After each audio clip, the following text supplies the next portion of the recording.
Hey guys, welcome back to I Dream of Homestead. I'm Josephina and today we're in my kitchen, but I am not doing a cooking tutorial for anything. I just wanted to come on here and just kind of have a conversation with you guys because I kind of want to just have some videos where I'm just going about my day and taking you guys along with me as if you guys were right here, so that you could just, you know, join in on the experience. But the reason that I decided to do this video is because this has just been something that's really heavy on my mind. So while I'm talking with you guys, I'm actually going to be working on dinner. It is, I don't know when I'm going to be putting this video up, but today is Halloween. And so my friend requested that I make my rotisserie chicken soup that she really loves. I make this soup when my kids are sick, when we're sick, when I need something really quick and simple. And really quick for me might be a little bit different for you because I'm a stay-at-home homeschooling mom. So I have different time windows than you guys have. And so this to you guys might not be quick, but for me, it is. So I'm gonna show you guys what I have going on in this pot real quick. So I picked up a rotisserie chicken today and I took all the meat off of the bones in there, and in the pot with it, I've got some whole onions, some celery, I've got carrots down at the bottom, big chunks of garlic, bay leaves, peppercorns, and then some salt added into it.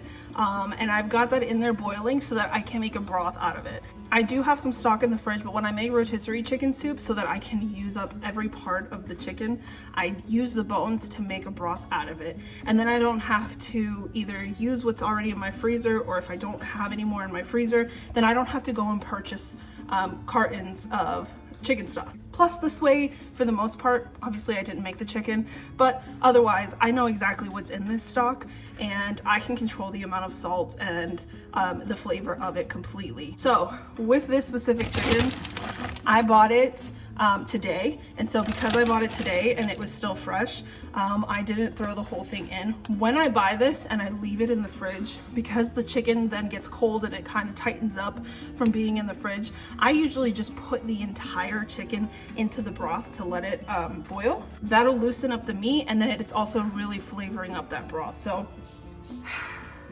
this right here, this meal has brought me some serious unhappiness on Instagram.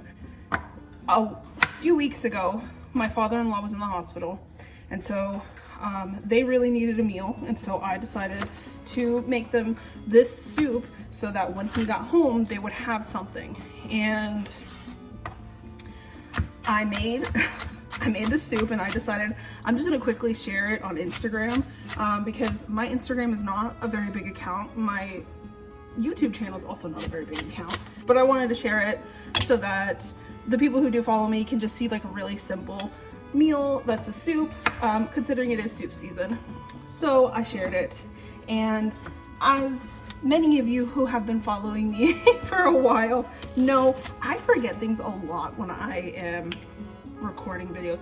In general, I'm a forgetful person, you guys.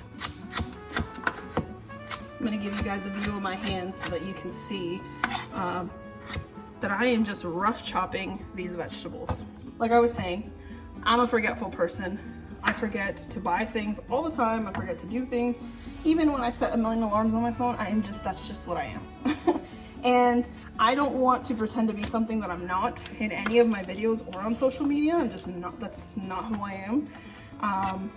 And so I forgot to record the seasoning process, and I didn't give details. I didn't talk in the video. I just kind of gave basics. I didn't have a lot of garlic in that moment when I made that video, so I captioned lots of garlic just so whoever made it knew to put lots of garlic in it. You guys, the amount of hate that I got when I make this soup, all of the carrots and the celery stalks that I put in, that's got chicken all over it, by the way, that's not. I just throw them in whole like that because then I can strain it out very easily, versus if I do a bunch of chunks trying to make my stock, then I'm having to fish out all those chunks. Then I can just pull these out whole. I have the option of pureeing them, but because I have chickens, I like to give them scraps as much as possible, and so I'll strain it out and give the chickens all those pieces. The amount of hate that I got because I don't peel my carrots. I don't peel my carrots. I just give them a really good wash. to me, the skin doesn't bother me. That's a preference thing. If you don't like the skin, get rid of it. I keep the tops on too, and I stuck them in the pot. And then my celery. All right, so there are little pieces of chicken, like those little flecks are from me cutting up the chicken on the cutting board first. But things like vegetables come with blemishes on it. And people give me the hardest time just saying the meanest things about the fact that I supposedly don't wash my vegetables. How disgusting of a person I am because my pot looks too old to them and I need to get a new one. And how they wouldn't trust my food because I don't know how to season and I don't use seasoning, and things like you should go to jail. Just like really mean bullying. Real quick before I continue, I just gave my onions a small dice. Same with my celery, that's a small dice. And then I gave the carrots a nice big rough chop. So I just cut them in half lengthwise and then just chop them that way. And for the chicken, I had like I said, it was a fresh one, so I took it off the bone and cubed it up. And now I'm gonna grab some starts that I have right here, and I'm gonna take you guys out with me to the garden while this broth continues to make itself. And then we'll continue this chat outside.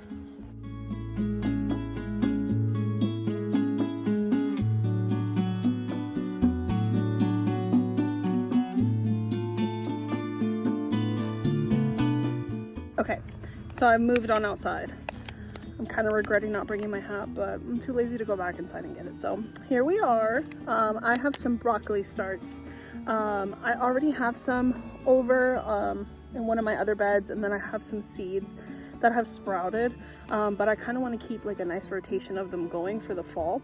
So I saw some of these when I went to go get chicken feed, and I just had to get them. I'm gonna put them here in a space where I had put some butter crunch lettuce, and I have about 4 heads that sprouted, but the rest didn't. And so I have enough lettuce going on all over the garden that I decided I'm going to put broccoli in the space where those didn't come up. I've got my handy dandy tool here, and all I'm doing is sticking it in there and just kind of making enough of a space to stick this in there. And I'm gonna remove the lower leaves.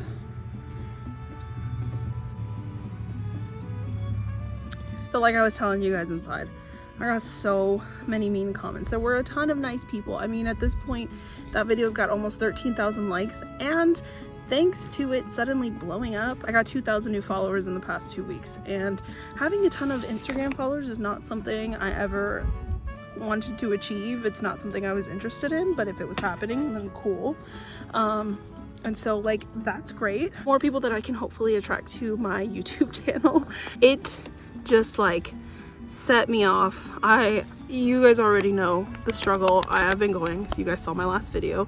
I am not somebody who is quiet about mental health and the issues that I go through, because it's a very common thing that all of us go through. And so I don't like to keep quiet about it. I don't want to paint a picture of I have this perfect positive life, because that's just not how life works. I've got the dill starts now. I'm gonna continue to work and move on to different spots. Okay, so I finished planting the broccoli starts and the dill starts. Those are all in just different random places in the garden. So I've had a bunch of keyboard warriors who like to hide behind their screens and leave just awful comments. You forget to share certain things, and suddenly people are just wanting to take you down and telling you that you don't deserve any kind of a platform. And this was the reason why I did not want to have a YouTube channel and why I didn't want to start any of this. When I tell you guys it was my kids that pushed me to do this, I am so serious. I didn't want anything to do with mean people and their comments, and just feeling the need to just bring everybody into their misery. So I purposely silenced all notifications and likes and any kind of things from my Instagram that weren't from people that I was following, because I just didn't want to give myself the space to look at the mean comments. And I just keep giving in every few days. Yesterday and today I was looking at the comments, and I tell myself not to read them, not to look at them, and not to respond to them, but sometimes I just give into the temptation of doing it, and then I just end up hurting more.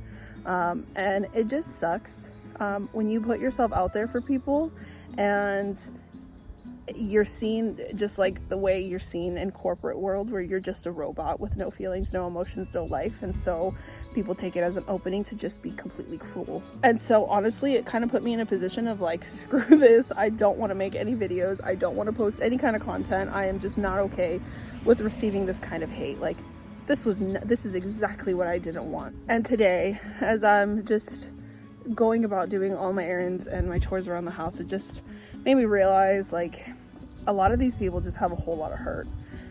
There's a whole lot of misery in their hearts. There's just a whole lot going on there that they're just not understanding, that they're not seeing, or that they're not wanting to take care of, or open their eyes to. And it made me sad because I realized how absolutely disconnected we are in this world from our food, that we don't recognize that food can have blemishes, and it doesn't mean that it's dirty. We're so used to seeing things in grocery stores where they only purchase the perfect vegetables with the perfect coloring without a single blemish, and so it's this assumption that that's just how vegetables grow. The world thinks that because that's what you see in the grocery store, that's exactly how it works when it's out in a field or in a garden, but it's not. Food has blemishes, and like my favorite gardener says, real food comes dirty. It really does. It's going to be covered in bugs, it's going to be dirty, and it's going to have blemishes, and that doesn't make it inedible. And it doesn't mean that you should be hateful towards people who don't care to peel their vegetables, who see the blemishes and don't mind eating them, because there are people who don't have access to these perfectly perfect vegetables and fruits. And it also just shows me just how much people don't realize goes into making food. When you make a stock, you can totally leave the skin on your onions, on your garlic, on whatever vegetable it is that you're throwing in there. You can leave the stems, you can leave any part of that vegetable, because all you're trying to do when you're making stock is to pull all of the flavor and all of the nutrients out of things. What part of it goes in it doesn't matter. So all those stocks that you guys are buying at stores, that you go to a restaurant and that you eat, they're going to have the carrot tops. They're going to have been cooked with the onion skins and the garlic. Oh, I think it's my dog zooming. This is Bowser. This is my little Bowser. And it's really hurtful for other people to see those kinds of comments, because then they go onto social media, and not only are they seeing these people portray these perfect lives that nobody has and that they don't even have, and they're comparing what they have going on to what they're seeing, and then they read comments like that. It just would send them into a spiral of all of these negative self-thoughts. And so I wanted to come on here because first I was hurting from it, and I was honestly getting into a headspace because of my mental health, that I just was telling myself, like, screw all this. There's no point in continuing any of this social media stuff. I'm not going to keep putting myself out there for people to do this. This is why I didn't want to do it. And it turned into, nope, this is exactly why I need to be here, because the world needs to see what real people do in their kitchens, what real people cook with, what real ingredients look like, what not having everything perfect in your house looks like. People need to look at other people and feel that me too kind of a feeling. So I just wanted to remind everybody to be kind to each other. Don't be a keyboard warrior. Don't be one of those people that hides behind screens, because imagine if you were walking through a grocery store and just somebody came up to you and said, wow, you're really ugly and your hair looks terrible. Could you imagine? That would be so confusing. Like, why are you giving me this opinion that I didn't ask you for? So be kind, guys. If you don't like something that you see, just scroll away, move past it, don't watch it, don't look at it.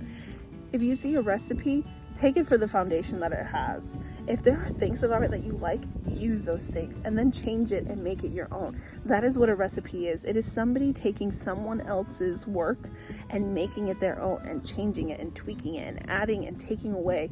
Do what you need to with the recipe to make it your own, but don't go on there and be hateful and hurtful, because not only are you hurting the human being who took the time to share these things with you and gave you an opening into their world, but you're also hurting people who are reading these comments, who are in the same position or do the same things and are already dealing with a whole lot mentally. Just don't make it worse.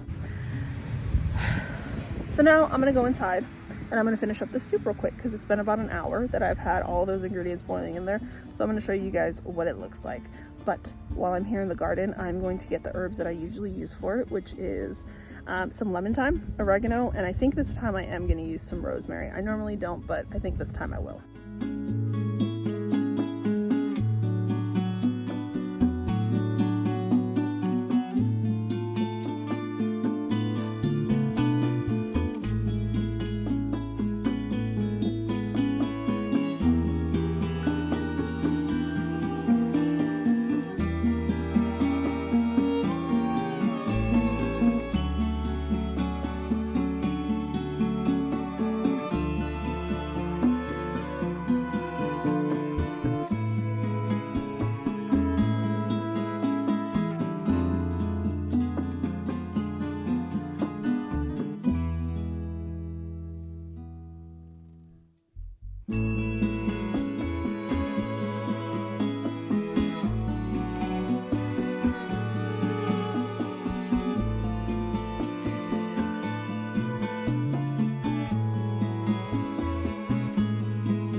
Okay, now that my soup is in its final stages, I'm just letting those potatoes cook all the way through, which is gonna warm that chicken back up. I'm gonna come back out and water these plants. I am watering the starts along with any of my seedlings. Under this cardboard here, I have carrots, and I saw some sprouts starting to happen, but I need to give that time before I take the cardboard off so the sun doesn't go and damage them.